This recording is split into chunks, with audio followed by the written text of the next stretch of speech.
Alhamdulillahi Rabbil Alamin, wal aqibatu lil muttaqin, wala udwana illa 'alal zalimin. Wa sallallahu ala sayyidina Muhammad wa ala alihi wa sahbihi wa sallam, walhamdulillahi Rabbil Alamin. Muslimin muslimat yang dirahmati Allah, InsyaAllah pada malam ini kita akan membicarakan tajuk yang saya rasa menarik, iaitu hukum mempertahankan diri mengikut pandangan fiqh Islami. Mungkin sebahagian daripada kita tidak memandang kepada ahkam ad-difa' asy-syar'i, hukum mempertahankan diri mengikut pandangan fiqh Islami yang sudah dibicarakan sekian ratusan tahun, di mana Islam mengambil berat tentang mempertahankan diri yang kita boleh bahagikan kepada tiga bahagian: mempertahankan harta, mempertahankan nyawa, dan juga mempertahankan kehormatan. Dan setiap pembahagian yang kita bagi itu mempunyai hukum yang tersendiri. Maka alhamdulillah, Allah menjadikan kita umat Islam mempunyai khazanah dan harta pemikiran yang lengkap, yang menjadikan kita umat yang berbeza daripada umat yang lain. Jadi Al-Allamah Sidi Muhammad Al-Alawi Al-Maliki rahimahullah ada mengarang sebuah kitab yang bertajuk Khasa'isu Al-Ummati Al-Muhammadiyah, ciri-ciri khusus umat Muhammad sallallahu alaihi wasallam yang mempunyai ratusan kelebihan ke atas umat lain. Di antara kelebihan umat Islam ini yang boleh saya katakan peninggalan fiqh, hasil daripada pemikiran-pemikiran ulama kita yang dulu,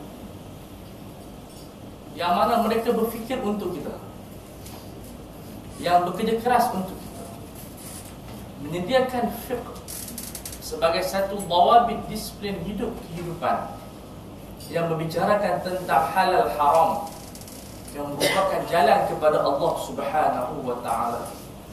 Seorang ulama ditanya, "Kenapa kamu tidak menulis kitab tentang zuhud?" Maka dia menjawab, "Bukankah menulis tentang halal dan haram itu merupakan zuhud? Bukankah kita mengetahui halal dan haram, wajib, harus, sunat, makruh dan juga mubah, ataupun haram itu merupakan jalan kepada wara', jalan kepada zuhud?" Maka kita amat bertuah kerana kita umat Muhammadiyah, umat yang berwalakkan kepada Allah dan Rasul, umat yang mempunyai peninggalan ulama yang mewariskan kita ilmu daripada generasi ke generasi, tidak terputus ilmu. Alhamdulillah. Maka ulama menyebutkan di antara kelebihan umat Islam ini mempunyai sanad dalam bidang ilmu. Laula al-isnadu laqala ma syaa man syaa ma syaa. Kalau tidak ada sanad, orang akan bercakap tidak ada asas dan dasar. Maka kita alhamdulillah, kita ada mazhab Syafi'i, dan sanad kita bersambung sampai Imam Syafi'i. Alhamdulillah. Makna sanad umat Islam bersambung sampai umat Syafi'i. Makna nisbah fiqh Syafi'i itu benda yang wujud secara hakiki. Imam Syafi'i wujud secara hakiki, dia wujud.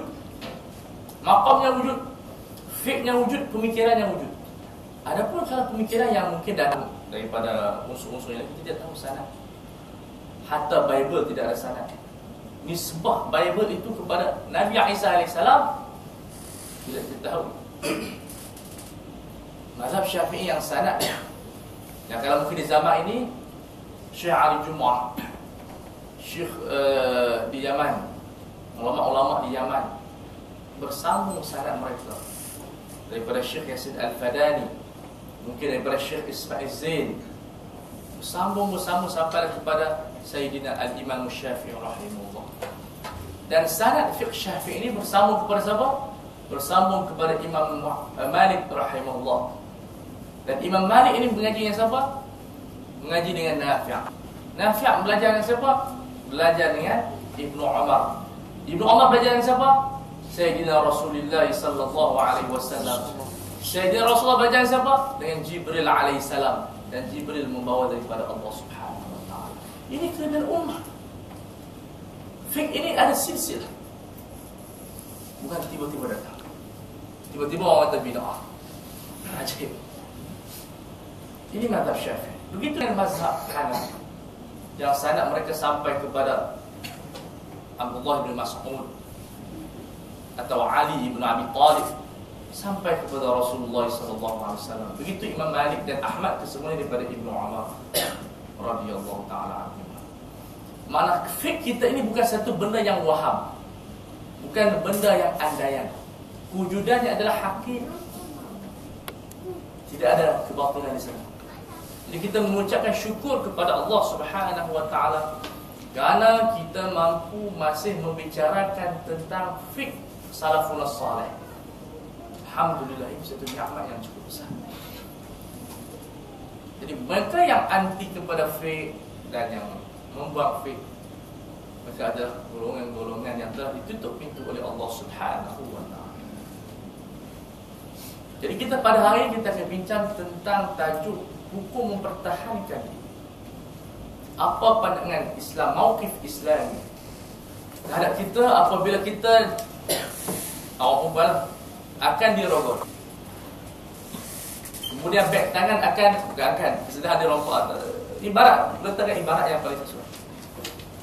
Ataupun kita ada orang yang cuba membunuh ataupun melakukan apa-apa kecederaan ke atas anggota badan kita. Apa pandangan syarak untuk menguraikan permasalahan tersebut? Adakah wajib kita mempertahankan diri, ataupun sunat, ataupun harus, ataupun haram, dan sebagainya? Ini benda yang dibincangkan oleh ulama di dalam kitab ataupun tajuk yang bernama Bab As-Siyal. Bukan sial. Sial ni mana tak elok ni, siyal. Sad ya alif lam. Maksud tu benda yang kecil dahulu sekarang ini menjadi benda yang besar. Karena hari-hari kita ada orang yang dibuli, hari-hari ada orang yang dicabul, hari-hari ada orang yang cuba dibunuh. Macam mana kita nak membentuk akliyah Islamiyah kepada masyarakat bahawa Islam tidak membiarkan tentang permasalahan mempertahankan diri ini, sama ada orang yang menyerang itu adalah manusia ataupun objek ataupun binatang. Apa jua? Kadang-kadang kita nak langgar kita, motor dan sebagainya, binatang ataupun mana-mana objek yang jatuh menimpa kita, boleh tak kita menepis dan menyebabkan objek yang mungkin bernilai itu rosak, dan adakah kita kena ganti barang tersebut? Dan kesemuanya melibatkan hukum. Dan ini keunikan fiqh yang tidak ada dalam ilmu ni. Jadi jelas tajuk ini.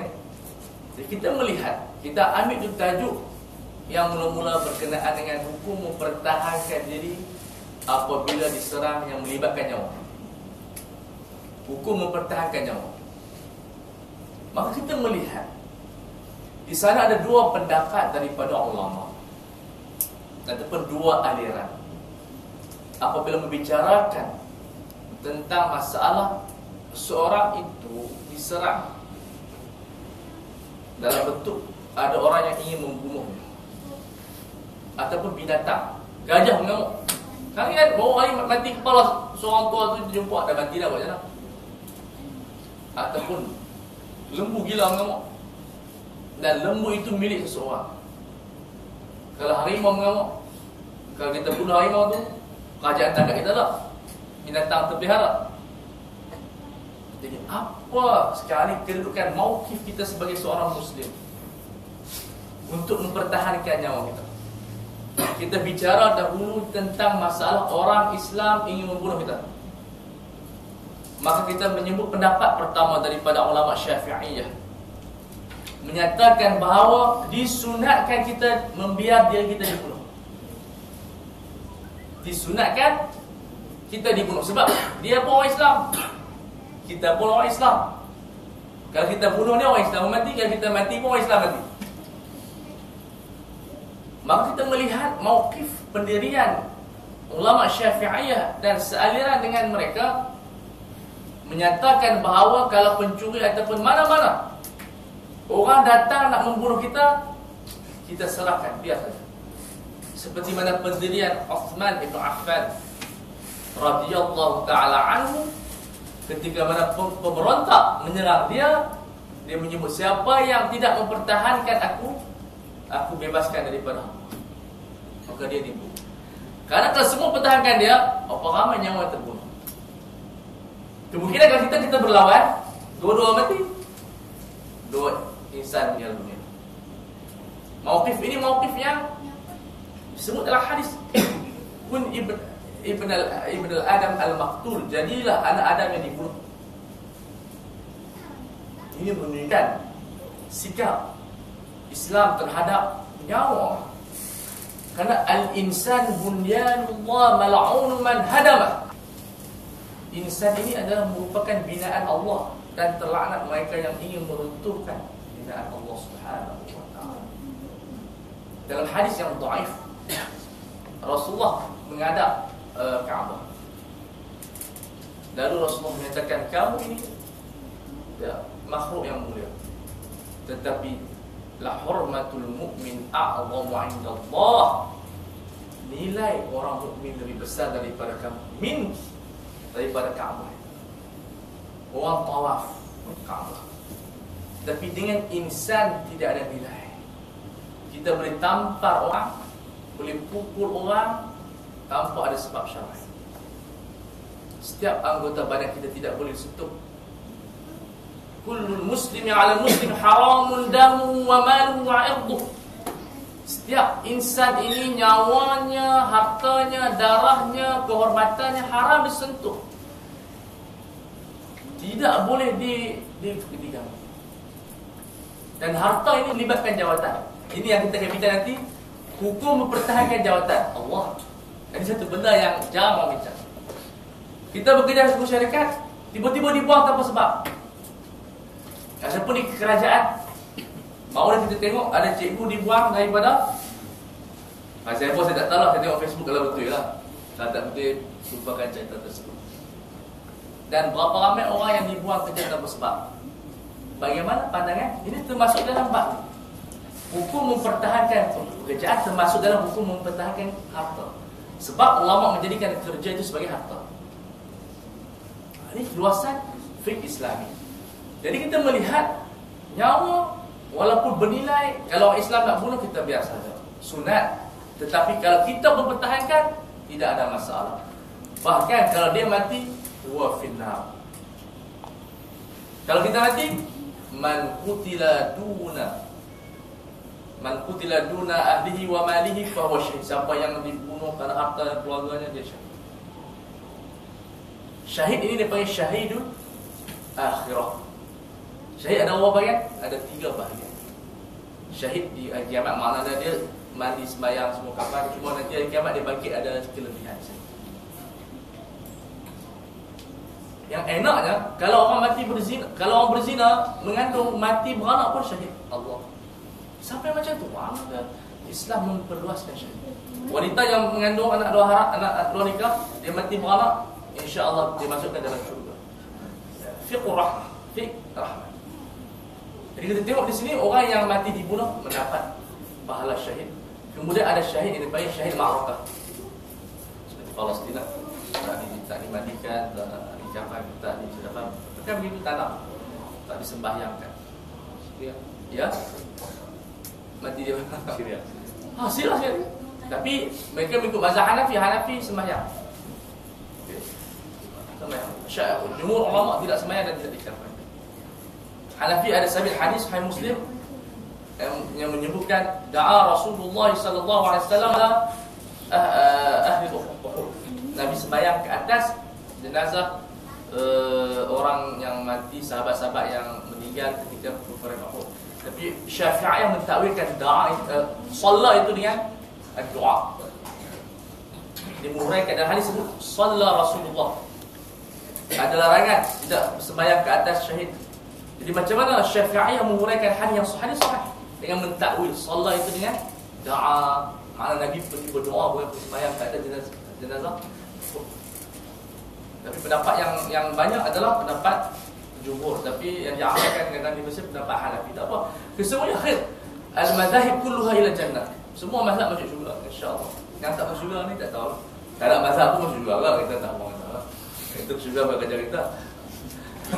Kita tak ada mazhab tak syurga. Kita tak syurga tu milik Tuhan. George Bush pun kata Tuhan masuk syurga, masuk syurga. Syekh Mak pun kata Tuhan kata masuk syurga, masuk syurga. Tapi kita tak tahu tu semua Allah Taala yang tahu. Kita tak bincang masuk syurga, kita bincang masalah ini. Jadi kita keadaan kita sekarang ni bila kita bunuh orang yang menyerang kita di atas kebenaran, dia masuk neraka. Neraka ni confirm kan? Selalunya macam itulah. Mungkin kalau kita maafkan dia kira lah. Kita mati syahid. Tetapi ada kes yang dua-dua masuk neraka. Yang ni bergaduh fikir berebut girlfriend. Ini berebut. So ada hadis idzal taqal muslimani, bila bertemu dua, makna dia dua orang Islam, fal qatilu wal maqtulu finnar. Hadis sahih. Apabila dua orang Islam bertemu, ini tidak ada kerja, tidak ada kebenaran, berperang macam saling bergaduh. Kalau kita pergi Kedah ni ada geng banyak, geng Kuala Kedah, geng Telagamah, geng Kampung Pulau Nerang. Ni kalau kita pergi, kalau ni Telaga Biru, kalau dia tak, ini contoh, kalau kita pergi Kedah ada kumpulan Samsing nama dia Telaga Mas. Yang ni buat tumpu ke semua ada jenis gangster semua. Yang ni jenis bergaduh. Dia macam gambar KL gangster. Dia ada kawasan-kawasan dia. Kita tak boleh kacau. Jadi tak boleh nak tunjuk something lah. Di KL pun dah, tapi saya tak tahu dia punya nama dia apa dah. Tapi di Kedah dia sebut, ni orang Kedah ni, jangan duk kacau. Main bola pun gaduh. Ya betul. Saya main bola league dulu. Lepas kalah. Dulu kat Ustaz. Jadi itu. Dia tak habis di padang bola tu. Habis kat padang lain pula. Gangster gila. Orang gila pun tak gangster ni. Jadi mereka bergaduh. Ada apa? Berebut kawasan. Saya menampak sendiri. Dia tak start dulu di Samsung. Kadang-kadang bergaduh. Tak ada aja pun. Tengok-tengok asal tu bergaduh. Bertumbuk. Tak tahu dia apa. Tapi tak mati lah. Tapi memang bergaduh. Kalau mati, yang bunuh dan yang dibunuh ke dalam api neraka. Sahabat pun heran. Yang bunuh tu tak bawa masuk neraka. Famal balu bil maqtul. Macam mana orang yang dibunuh? Kata Rasulullah, innahu kana harisan ala qatl akhi. Dia pun nak bunuh kawan dia, tapi tak sempat kan nampak dia bunuh, dia kena bunuh. Jadi dua-dua tu nak bunuh. Dua-dua masuk neraka. Ini kita melihat kalau pencuri nak main sarang kita, kalau dia mengacu pisau, disunatkan kita tak boleh tembak lah. Jadi Rabi'ah Adawiyah ajak semayang. Itu saya pun tak boleh kata. Cuba kita tu terbayangkan ke pencuri wanita, cik nak curi, ada atas tu ada ni, mari kita dia lawan semua. Mungkin kalau kita lembut, apalah nak curi-curi lah, yang penting tak. Mungkin dia lembut hati. Allah Subhanahu Wa Taala melembutkan kadang-kadang hati pencuri di tangan orang yang lembut hatinya. Tapi kita lawan semua, menjerit, tolong. Saya tak mahu walak ya tu bila lawan pencuri zaman sekarang ni. Pencuri zaman dulu bagus. Rabi'ah Adawiyah, bila pencuri masuk rumah dia ajak semayang. Dia pun semayang kali. Last sekali pencuri itu jadi wali. Maka ulama kata pencuri zaman dulu lebih baik daripada ulama zaman sekarang. Sebab ulama zaman sekarang ni mencuri.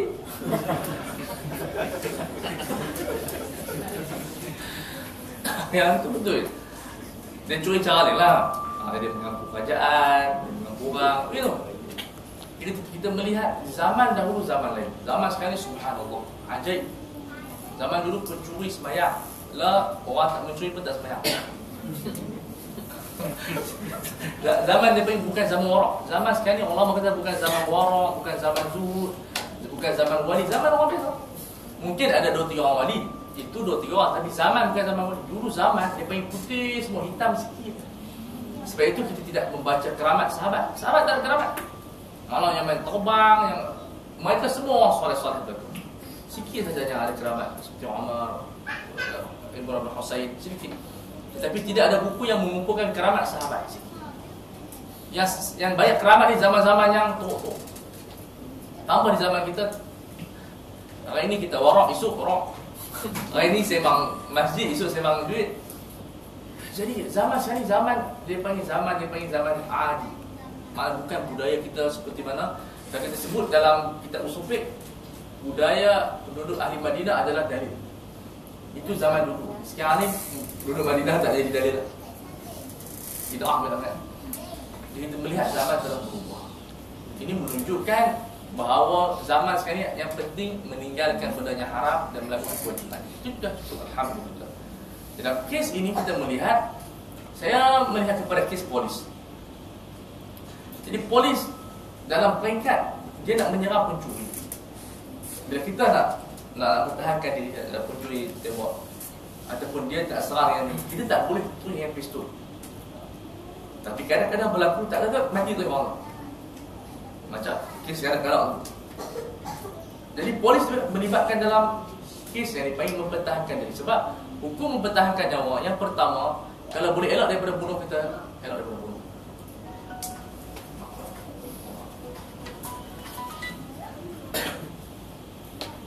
Jadi kita tengok di sini, benda ini bukan melibatkan individu, melibatkan juga badan. Kerana kita tidak boleh membunuh orang yang dia tidak nak bunuh kita, cuma baru dia nak menyerang dalam bentuk menakutkan. Kalau ada cara selain daripada bunuh, kita elakkan dulu. Sebab mati ini satu benda yang sangat besar. Awwal ma yuhasabul 'abdu bi yaumil qiyamah adalah al-dima, tentang di kondisi yang betul kita cuba meringankan. Kalau masalah kita pun, kalau dia nak tembak barulah kita boleh. Tapi kalau dia baru marah kita tembak tu. Macam contoh di Kedah tu, pencuri masuk rumah dia ada senapak. Buka ketepang, tembak, aku dah kata dah pencuri tu kena seorang kata kena mati tu. Dia tak ada orang pang tembak, tapi tak apa. Tapi kita guna cara yang pukul dulu ke dan sebagainya. Olehkan kalau dia bukan parang itu. Jadi uslub dalam mempertahankan diri, guna yang aisah, yang paling ringan sekali untuk melarikan diri. Jadi ulama dah bincang, dia lebih kurang macam undang sekarang, jari dia punya nombor dia. Nombor apa tau? Penjerayah macam ni, jari dia macam ni. Orang macam ni, jari dia tak gari sama. Ada orang yang tak digari, ada orang digari, dan bentuk gari pun berlainan. Yang ni kalau orang yang duduk di badan polis, betul tak? Apa yang pernah masuk penjara? Tak pernah. Aku agak pergi demo tentang tangkap lah. Jadi dia ada undang-undang, dan malah dia ada peringkat. Nah, sebab itu saya rasa kebanyakan orang Islam tidak mempelajari fiqh ini dan riak daripada pengetahuan kita. Dia wujud tetapi tidak dipelajari. Itu mazhab yang pertama. Maksud dia sunat kita membiarkan kita dibunuh. Sama seperti anak Adam. Anak Adam macam mana? Bila abang dia nak bunuh dia ataupun adik nak bunuh dia, dia kata ma ana bi basitin, aku tidak akan membiarkan tangan aku untuk membunuh kamu. Inni akhafullah, aku takut kepada Allah. Dan Rasulullah SAW dalam sejarah peperangan bunuh seorang Umayyah bin Khalaf. Itu pun masa dalam peperangan Uhud. Bila Umayyah ambil, Nabi kan terserang, habis patah gigi, luka habis. Tiba-tiba Umayyah nak serang Nabi, Nabi terpaksa membunuh. Sebab apa Nabi tak bunuh orang? Sebab Nabi bersabda, asyaddun nasi adaban yaumal qiyamah man qatalahu Nabi. Orang yang paling seksa pada hari kiamat, yang paling teruk diseksa pada hari kiamat, orang yang dibunuh oleh Nabi. Jadi Nabi tak bunuh. Sebab kalau Nabi bunuh orang tu, dia yang paling teruk diazab pada hari kiamat. 27 peperangan, Nabi hanya bunuh seorang. Jadi kita jangan ada keinginan nak bunuh orang. Kerana bunuh itu benda yang Allah mengharamkan, melainkan dengan sababun syar'i. La taqtulun nafsal lati haramallahu illa bil haqq. Jangan bunuh nyawa-nyawa yang Allah haramkan melainkan dengan kebenaran syar'i. Hak di sini hakun syar'i. Yang dihuraikan dalam hadis, la yahillu damu muslimin illa bi ihda thalath. Al-thayyibu bi-thayyib, kemudian an-nafsu bin-nafsi, at-tariku lil-jama', al-tariku lil-jama', al-mufariqu laha, atau kama qala.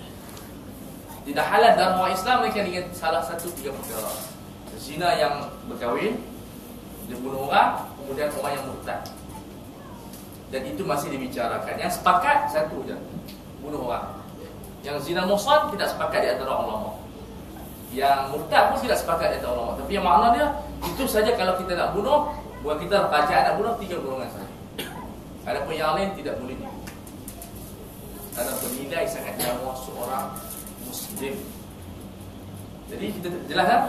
Pandangan pertama, sunat kita membiarkan diri dibunuh. Pendapat sebahagian yang lain kata wajib kita mempertahankan nyawa. Ini kalau orang Islam, wajib kita mempertahankan nyawa sehingga kita boleh bunuh dia. Dan kalau kita bunuh, tidak ada diyat, tidak ada qisas, tidak ada mana-mana. Cuma ada kes baru ni. Saya tak pastilah orang Hindu tu dia rogol. Kemudian dibunuh orang perogol. Kemudian yang kena hukuman dia 6 bulan dibuang. Jadi kita tak baca kes itu secara tepat, tapi maknanya dalam benda-benda tersebut kita melihat kalaulah fiqh Islami menduduki tempat-tempat mahkamah, keadaan lebih terseluruh. Karena fiqh Islami ini dia punya ciri-ciri khususnya adalah rahmah, kasih sayang, dan juga al-adalah, itu keadilan. Dia amat menitik beratkan tentang soal keadilan. Sebab syariat itu, kata Ibn Qayyim al-Jauziyah, asy-syari'atu 'adlun kulluha wa rahmatun kulluha wa maslahatun kulluha. Syariat ini adalah keadilan keseluruhannya, maslahah keseluruhannya, dan juga manfaat dan kebaikan. Jadi bila kita beriman dengan hikmatus syariah, insya-Allah kita akan nampak syariat ini cantik. Melainkan kita mengurangkan keimanan kita akan nampak syariat tidak cantik. Jadi mazhab yang kedua yang disebut adalah wajib kita mempertahankan diri. Faman i'tada 'alaikum fa'tadu. Siapa yang cuba menzalimi kamu, kamu cuba lawan dia boleh. Jadi dia ada di sana mantiqi. Bila orang nak bunuh kita, kita boleh bunuh secara wujuban. Sebab kaedah usuliyah menyebutkan, kaedah usul fiqh menyebutkan al-amru yufidul wujub. Bila arahan daripada Allah menunjukkan itu adalah kewajiban. Fa'tadu, Allah suruh kita lawan balik. Jadi arahan daripada Allah adalah wajib. Tetapi ulama Syafi'iyah mentakwilkan sebagai sunat. Kerana ada hadis dan juga ayat yang sana yang menunjukkan bahawa mempertahankan dia dan menyerang balik itu dalam bab sunat saja ataupun harus saja, tidak mencapai tahap wajib. Kerana hadis mentakwil ataupun menguraikan apa yang dimaksudkan sebagai dalalah ataupun maksud ayat tersebut. Itu berkenaan dengan orang Islam serang kita. Sekiranya orang bukan Islam serang kita, maka ulama sepakat wajib mempertahankan. Orang bukan Islam serang kita, sama ada dia dhimmi, mana yang rakyat sama negara dengan kita, dan harbi, wajib kita lawan balik, tak boleh kita serang. Karena ia menunjukkan kehinaan orang Muslim. Dan hadis menyebut la yanbaghi lil muslim ay yudhilla nafsah atau kama qala, tidak boleh seorang Muslim menghina diri dia. Jadi tidak boleh kita menghina diri kita dengan membiarkan orang bukan Islam bunuh kita. Adapun orang Islam, kita dalam bab yang dipanggil wa yu'thiruna 'ala anfusihim walau kana bihim khasasah, kita makna kita korbankan diri kita. Dia saudara daripada kita. Kita daripada mereka, mereka daripada kita. Ada orang bukan Islam, kalau serang kita, kita wajib mempertahankan nyawa kita. Kalau binatang pula, juga wajib kita pertahankan. Dengan kita menembak dan sebagainya. Kalau binatang tu mati, Tuhan dia minta ganti rugi, tidak ada ganti rugi. Sebab kaedah menyatakan al-jawadu syar'i yunafid dhaman. Ini kaedah penting. Keharusan yang diberi oleh syariat menolak ganti rugi. Keharusan yang diberikan oleh syariat menolak ganti rugi. Misal doktor diberi izin oleh kita. Kita izinkan dia bedah. Tiba-tiba kita mati. Boleh tak keluarga tuntut? Tak boleh.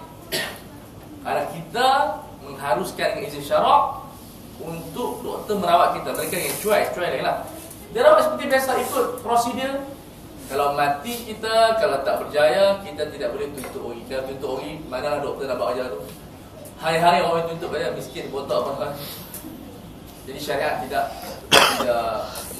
bukan kewajiban itu. Jadi bagi kaedah al-jawaz syar'i yunafid dhaman. Seperti kerajaan merampas dan membakar tempat-tempat maksiat.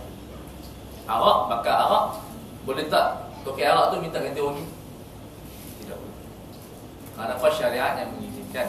Dan sabit hukuman ta'zir daripada Umar, seperti yang disebut oleh Ibn Taymiyah rahimahullah dalam kitab As-Siyasah Syar'iyyah, bahawa Umar bin Khattab membakar tempat-tempat maksiat, tempat-tempat minum arak macam disko lah. Kalau tempat disko, dia ada dua cara kita nak mencegah.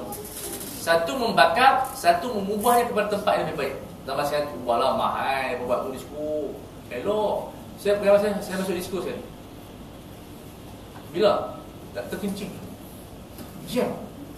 Cari biar tak ada. Hanya ada disko. Dia disko siang tak ada buat.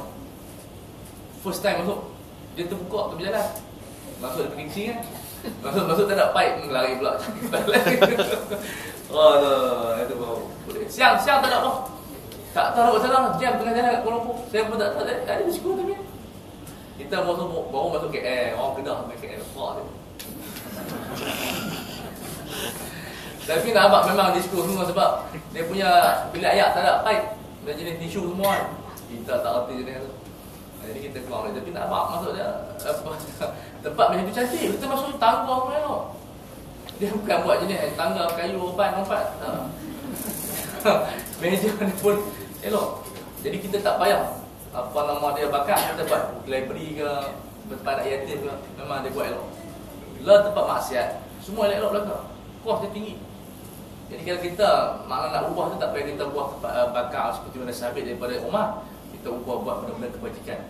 Seperti mana di UK, Kristian jual gereja kepada masjid. Jadi kita itu dia antara benda-benda yang ijtihadat daripada pemerintah. Baik.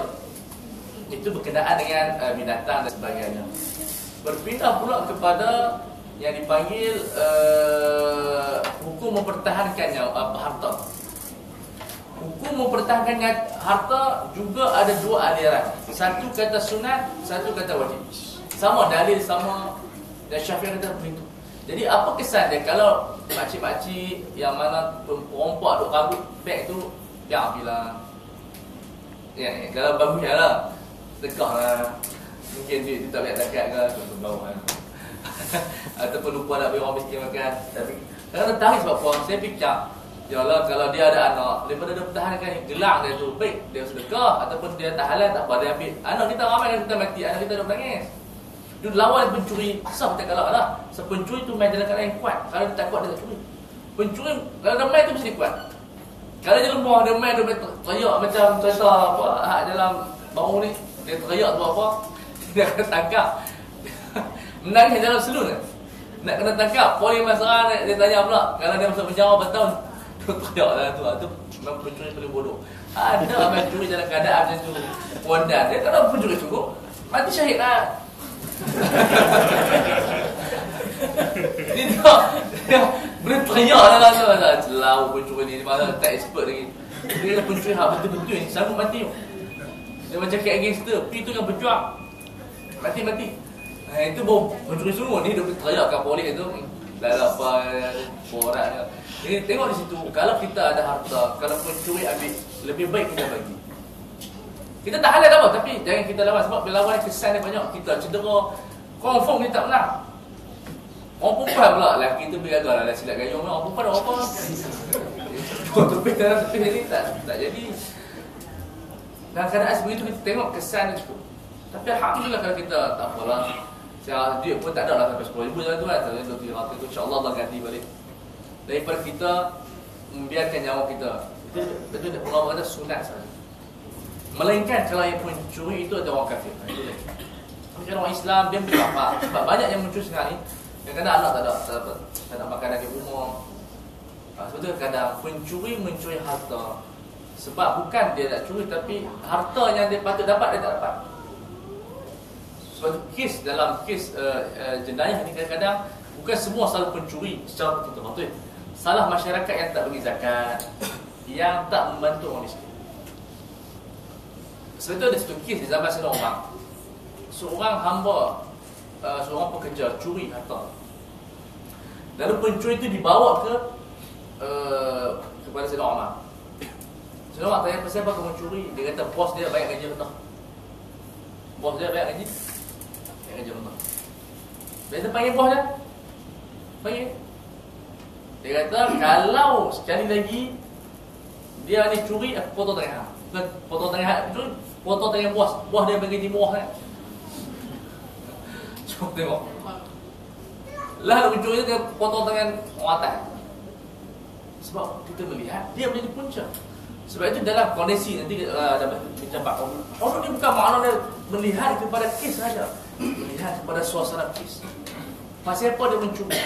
Sebab itu kita sedih yang curi roti dulu tu kerana anak dia tu dipenjara 6 bulan. Bila tak ada rahmat langsung ke hakim. Di mana hati yang menangis. Kita amat berhajat kepada orang yang menangis. Bukan menangis burung koyong. Yang kata boya tu menangis tu. Yang kisah sebab apa dia habaq, mana dia anak dia lapar. Takkan tak ada urusan langsung kali pertama dimaafkan. Ini 6 bulan, siapa nak salah dia pula? Malah kita pula menambah bala ekonomi. Itu benda yang kalau kita tengok orang Islami, subhanallah, satu fikrah yang dia mempunyai kesan ijtimai masyarakat.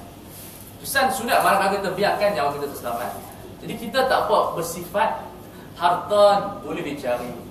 Mana pergi dan datang. Tapi nyawa, kalau kita mati habis.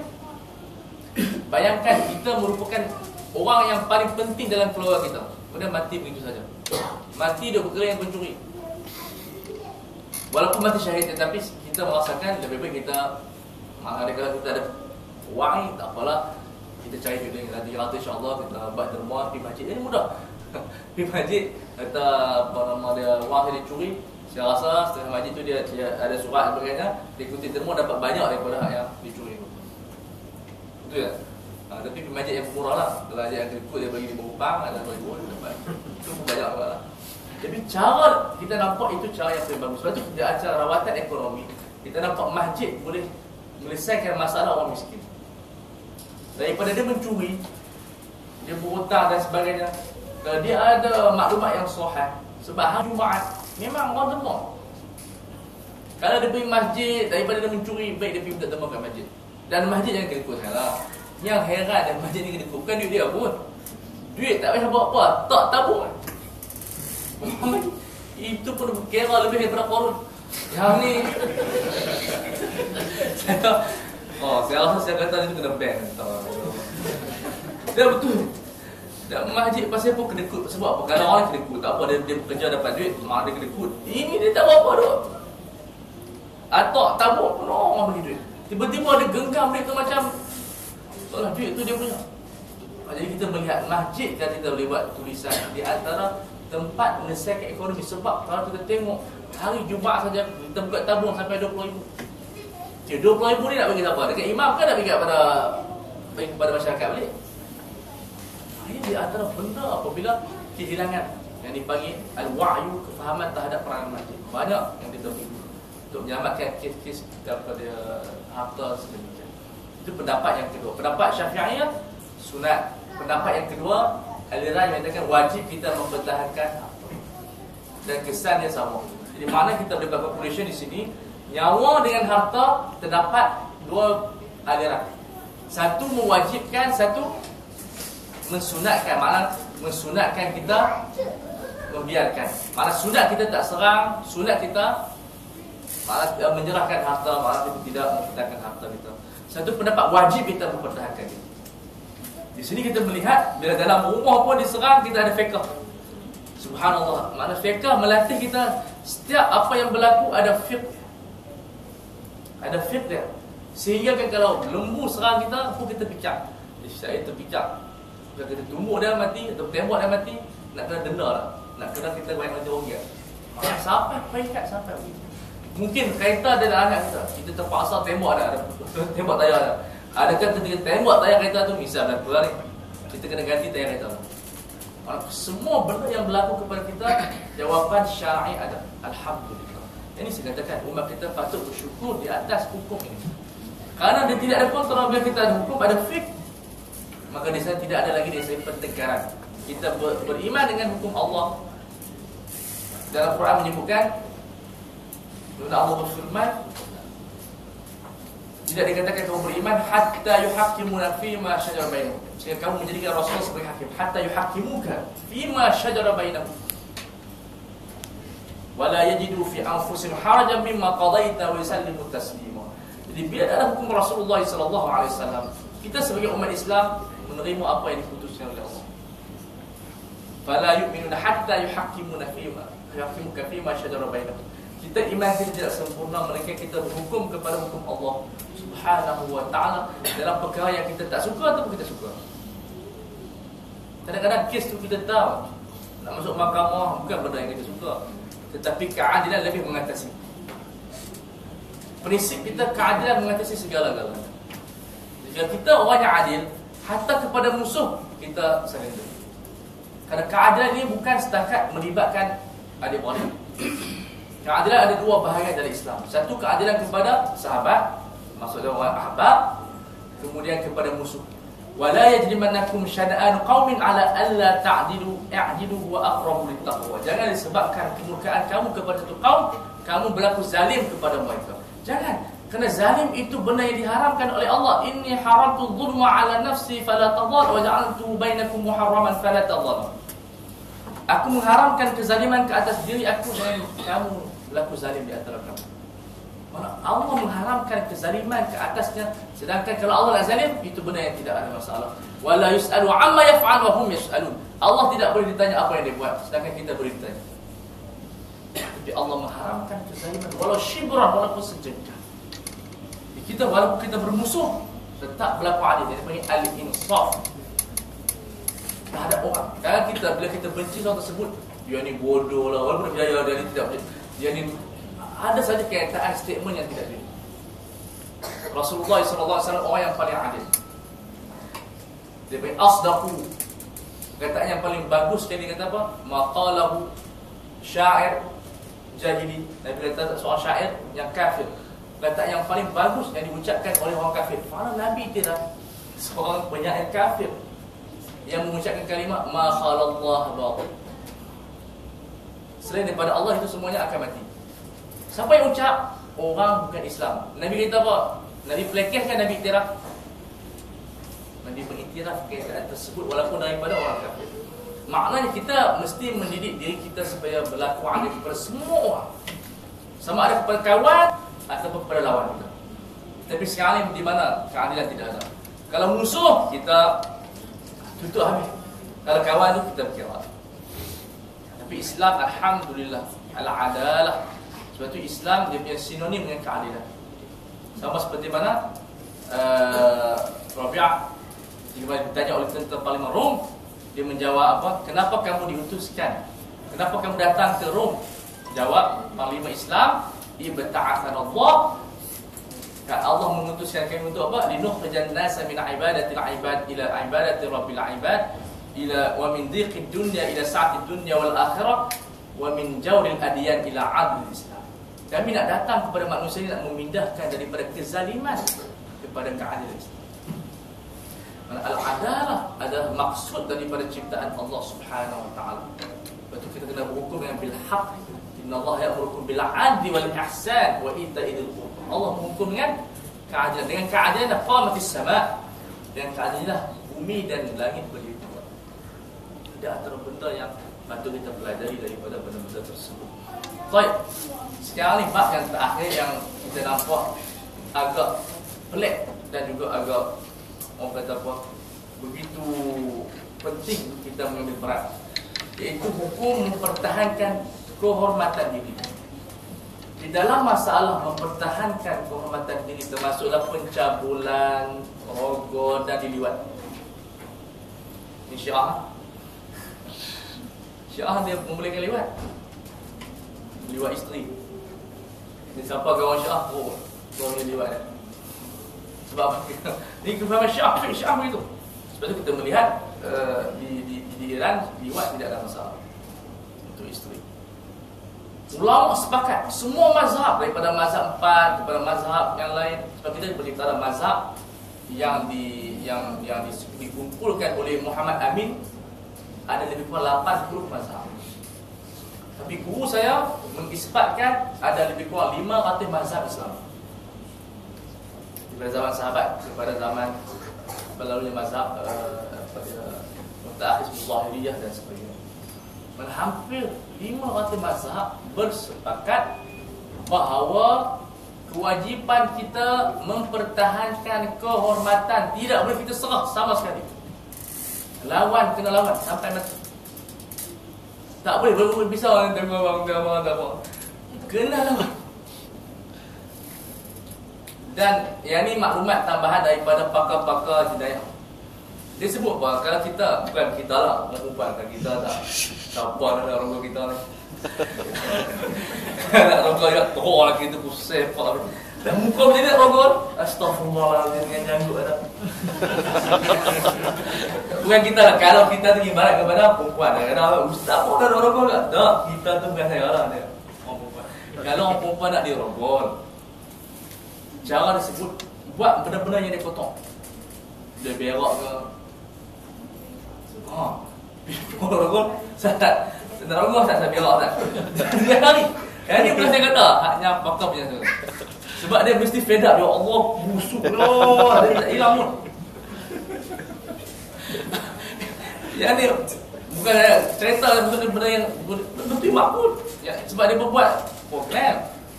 Jadi dia ceritakan pada wanita, mana kalau perempuan nak buat pergi berak kencing. Sebab tu perempuan dia tak orang haid, dia lemah semangat.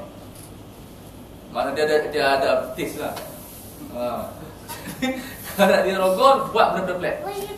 Buat buka orang wudu, mungkin dia memang nak rogol cacat. Mungkin buat benda semua pelik-pelik. Jadi perempuan tu lemah semangat. Muka lawa tadi wudu. Jadi itu dia antara ilmu yang mungkin kita kena pelajari. Sebab tu saya akan bincangkan nanti penutup hukum orang perempuan belajar ilmu mempertahankan diri. Kalau ada silat paling kurang, silap pulut ke, puntau ke. Silap pulut tu bukan pulut je. Dia memang silap pulut tu. Silap pulut ni dia bukan pitok pulut pakai perina tu dah, dia pulut tu. Silap macam puntau tu dia macam nama pelik-pelik. Jadi kita tengok di sini mempertahankan kehormatan semua yang melibatkan pencabulan liwat wajib kita lawan sampai peringkat kita boleh bunuh. Kalau kita serah, hukumnya berdosa. Kalau orang perempuan tu menyatakan diri, kalau digugur pisau, tak apalah saya surrender. Itu surrender hukum orang perempuan berdosa. Walaupun menggugurkan ke hudud, tetapi dia berdosa kerana dia tak lawan. Sebab kes zina ni satu bab yang sangat penting. Dalam semua perkara yang dipaksa, kita boleh lakukan. Terpaksa darurat seperti minum arak, seperti tinggal sembahyang, seperti dia puasa, seperti melakukan makan babi dan sebagainya. Melainkan dua perkara kita tidak boleh melakukan ketika mana paksa. Walaupun sampai payah kita dibunuh. Zina dengan membunuh orang. Kalaulah anak miskin macam mana pun, berzina tidak boleh. Walaupun drama-drama tunjuk, kan ada drama Fauzah Nawawi berlakon, dia jadi pelacur. Dia tua tak dia macam muda orang lain lah. Jadi, tetapi gambar tu dia buat, dia tu seorang yang baik. Yang jahat tu anak dia. Yang ni nak dia memang nak baik, tapi taklah bagus kita ini nak menunjukkan benda-benda yang pelacur itu satu benda yang dia buat terpaksa. Kerana ini menyanggahi pemikiran Islam. Pelacuran satu pekerjaan yang tidak halal sama secara mutlak. Sama ada paksaan ataupun rela. Apa yang wajib dia buat? Wajib dia minta sedekah. Ketika itu fardu ain dia minta sedekah. Dan kita wajib menderma. Kalau kita tak menderma, termasuk dengan golongan yang disebut ara'aital ladzi yukadzibu bid-din fadzalikal ladzi yad'ul yatim wa la yahuddu 'ala ta'amil miskin. Fawailul lil musallin alladzina hum fi an salatihim sahun walladzina hum yura'un wa yamna'unal ma. Wa yamna'unal ma. Apabila orang dalam keadaan darurat, kita kira minta apa? Minta apa surat semua ni, yang itu tak apalah syarikat, tapi dia itu tak mati, dia anak suruh dan sebagainya. Ketika itu kita termasuk dalam golongan dosa besar. Dan dia boleh rampas makanan tersebut. Alah, orang yang dalam semikian nampak mati. Kalau nampak di kedai tu, kedai tu bagi dia boleh ambil makan percuma. Kerana ketika itu wajib kita tolong. Kalau fik ini dia wujud, cuma kita tidak tahu. Sehingga kita boleh bergaduh dengan dia. Sebab orang kata kalau dia tak bagi kita bergaduh, memang sebab dia nyawa orang muslim lebih besar daripada wang kita. Jadi kita melihat orang yang macam tu, wajib kita apa? Bagi makanan kepada dia. Dan dia tidak boleh menjadi pelacur. Saya ada buat satu paper, tak bentang ni, tapi saya buat satu benda yang dipanggil maqasid syar'iyyah di dalam pentadbiran negara. Di antara benda yang saya nampak dan saya lihat, iltifat maksudnya yang saya rasa yang benda perlu pentadbiran kerajaan membuka ialah membuka pekerjaan halal. Di antara objektif syariah terhadap kerajaan iaitu membuka pintu-pintu halal kepada rakyat dan menutup pintu-pintu haram.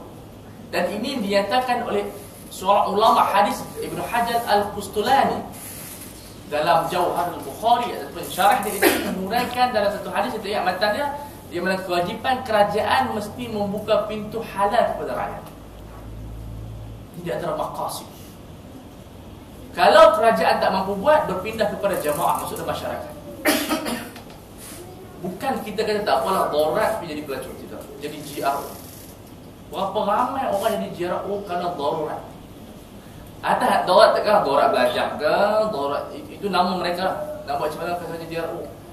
Berapa ramai pelajar universiti siang belajar, malam jadi GRO. Malam-malam datuk-datuk ambil.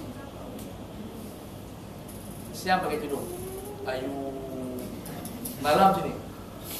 Fikir dia, ni betul wakaf di atas nama nak bayar iuran pelajar. Ini satu benda yang bila kita bincang isu ni, satu benda yang tidak boleh, kerana menjadi GRO sama sekali tidak boleh walaupun dalam keadaan darurat. Kerana dia mencemarkan. GRO jadi apa? Abe orang kata abe. Ya, lebih tua ini kondan. Allah, bini abang. Semua mengat kita. Ada. Cerita taubat apa? Tanah kubur. Tapi ada betul dia. Syok cerita tu syok. Tanah kubur. Nama apa? Apa betul? Nasibillah. Nasibillah. Satu bilah satu gitu. Taubat, itu taubat bukan sahabat elok. Saya bukan sahabat saya itu. Sebab apa? Dia menjadikan profession jadi pondan, penari sebagai dia panggil yalah saya ikam dia. Ada orang macam tu. Dia tak pondan tapi dia buat dah macam mana tak nak ajar dia. Jangan, sebab kadang-kadang benda itu mereka ada persatuan dan itu masuk duit. Sebab itu kita nak masyarakat atau kerajaan dia mesti membuka pintu halal. Sebab dua pekerjaan ini duit banyak. Tetapi dalam keadaan macam mana pun, biar mati lebih baik daripada kita menjadi pekerjaan sendiri. Baik kita curi sikit orang menjadi pelacur. Itu dua benda. Sebab itu dalam kes yang sama, bila orang nak rogol kita, kita kena lawan. Jangan kena ketakutan kita menyerah dulu. Kerana akibatnya kita akan sengsara sampai mati. Misalnya kes orang dirogol, dia ada penyakit yang dipanggil apa, dia panggil fobia. Dan fobia ni masalah apa? Dia tengok semua orang lagi nak rogol dia. Dia tengok Tuan Haji, Tuan Haji nak rogol saya. Padahal Tuan Haji nak pergi salam, Assalamualaikum. Tuan Haji pun tadi boleh tangkap cuma. Itu sebab apa dia tengok lelaki semua dia jahat. Sebab tu dia kena lawan semua. Sebab tu kita kena mentakfirkan kepada anak. Dan bagi saya ini pendidikan seks. Saya insya-Allah kalau ada satu tajuk saya nak buat. Tajuk di sini mungkin sesi pendidikan seks mengikut Islam. Tapi bukan cerita lucu. Tak, cerita bukan cerita macam cerita filem. Kita cerita fiqh Islami. Pendidikan seks berdasarkan sunnah nabawiyah. Ada buku yang dikarang oleh Abdul Syaqqah. Buku yang cukup besar, Tahrirul Mar'ah fi 'Asr as-Salah. Buku itu ada terjemahan Indonesia, 4 jilid besar. Kalau dalam bahasa Arab lebih kurang 3 jilid, 1200 muka surat. Dia menceritakan tentang kehidupan masyarakat. Dan di antara tajuk yang dibentangkan Thaqafah Jinsiyah fi Sunnah Nabawiyah. Pendidikan seks di dalam Sunnah Nabawiyah. Kita tengok macam mana Islam dia menerangkan. Sebab benda ni tak dibincangkan secara mendalam lagi dalam bentuk perspektif sunnah. Mungkin insya-Allah liqa akhir insya-Allah. Tapi di sini kita nak menunjukkan bahawa ibu bapa mesti, ibulah cerita pada anak kalau siapa yang apa nak apa ubur sebagai lawan sampai anak penghuni. Jangan takut. Kerana tidak ada khilaf di antara ulama. Jadi hukum mempertahankan kehormatan adalah fardu ain. Fardu kita mesti. Dan hukum orang yang melihat pula. juga fardu ain. Kalau dia kuat lah. Kalau dia tak kuat, dia percaya polis lah. Kalau dia takut, dia kena cari polis. Kalau dia berani, sama ada isteri, anak atau berakan, dia kena lawan. Sampai peringkat tu. Di situ bab menolong adalah wajib. Tapi kalau kita tengok orang lemah, sunat dah. Kita tengok dia lemah, tak apalah main TV. Dosa lah. Kita makruh tak elok lah malam kita boleh menang. Tengok orang lemah pula. Tapi kita takut menang-menang dua mati. Kita babai lah. Boleh tak hukum babai pada orang lemah? Hukum dah haram, apa-apa menyakiti hati dia. Saya beri jawapan sebab apa nanti orang tanya, boleh tak kita babai pada orang lemah? Macam perpisahan tak akhir. Abang, goodbye. Maksudnya tak boleh kawan nak mati dah. Sebab apa? Dalam fiqh ada dia punya masdar dia, ada dia punya usul dia. Makruh seorang anak mentalkinkan bapak dia. Nak talkinkan bapak jangan anak. Bapak kata apa? Amboi, hang tak sabar aku mati orang dapat duit. Mengajar kat kuat. Bapak mengucap buat asyhadu alla. Bapak tu mati terus tak ada mengucap. Ramai orang silap di dalam mengucap ajar talqin syahadah kepada mu'in nazar. Ajar orang mengucap bukan dengan nada yang kuat, bisik saja. Macam dalam drama asyhadu alla ilaha, dia boleh mengucap elok, dia pun asyhadu. Dengan mati senang. Mati dia tu dua atas reba girlfriend dia pun mengucap, dua atas reba girlfriend pun mengucap. Ya Allah. Macam-macam dia buat ubah. Tetapi adab Islam, kalau orang yang nak ajak mengucap, jangan kaum kerabat melainkan orang. Jangan isteri. Jangan anak. Kerana apa? Orang mati tu takut sangka, amboi tak sabar aku nak mati. Malah Islam dia menjaga perasaan orang nak mati. Sebab itu tidak ada ilmu ataupun fiqh yang sehebat fiqh. Dan ajar secara yang paling pelan. Dia mengucap, kita biarkan. Jangan kita ajak dia mengucap banyak kali. Itu dia putus. Bulu dia macam dia hidup dia tak ada, dia nampak alam dia. Tidak ada benda yang ilmu yang jarang dibincangkan. Saya ada tulisan guru saya. Dia tulis ensiklopedia fiqh mayat, fiqh jenazah. Lebih kurang sembahyang jenazah lebih kurang 7 orang bukan solat dia. Sebab keadaan orang terbakar, orang lemah. Jadi dikumpul subhanallah, dia beri satu kekuatan ilmu yang cukup luar biasa. Dr. Sa'ad Musa'ad. Dia tulis bab sembahyang jenazah ada 7 orang bukan solat. Hukum ta'ziah, hukum talqin, dia ada 6 jilid besar tentang orang mati ya. Kalau bicara tu tak habis. Dia masa dia antara pakar tentang orang mati, guru saya 6 jilid besar cerita pasal fiqh jenazah. Macam-macam. Sebab sembahyang kita jenazah ni, dia banyak pasal malah dia bincang tu yang takbir 4 dan boleh yang takbir lebih daripada tu. Yang berkenaan wudu, adakah jenazah ni sembahyang ataupun doa? Ada Syafi'i kata dia ada sembahyang, kena ada wudu. Hambali kata doa tidak perlu wudu. Masuk ke mazhab Hambali, dia pergi masjid sembahyang tu Allahu Akbar. Kerana sembahyang jenazah bukan adalah sembahyang, dia doa. Sebab tidak ada rokok. Ada orang sembahyang jenazah pergi rokok. Awak tiga ya kenapa tu? Malah apa orang kata apa dah kabel lain dah kabel. Macam-macam boleh buat nak kabel lain. Jadi kita tengok di sini dalam masalah pada al-haid itu satu benda yang patut diterapkan kepada masyarakat. Berani perogol, biar lawan siapa yang mati tu. Dan ini saya masukkan satu sebab sebenarnya saya bincang di Mesir sebab ramai di Mesir dulu orang perempuan kena kacau yang Arab. Orang perempuan Malaysia halus ni. Orang Arab Mesir tu pusat ni. Kalau orang Arab kacau dia lawan balik. Jangan duk main orang anak darah orang Mesir dia garang. Nampak halu jalan-jalan sekali dia menjerit. Cah dia tendang tu. Ha, tu Arab. Suara dia subhanallah, dia tarik ala baladi tu tak boleh guna mic. Dia orang Melayu suara, orang Melayu suara halui. Orang Arab suara dia menjerit ni. Kalau dia nak panggil anak dah tingkat 5 dia menjerit. Tingkat 5. Subhanallah suara dia. Kita jangan Ustaz Wahid dalam bahas tu, depan tu. Jauh tu. Kita terkejut. Dengan Arab ni jangan kata apa, satu bangunan, satu kampung dia dengar suara. Sebab tu waris sahabat Nabi yang suara paling kuat sekali adalah Al-Abbas.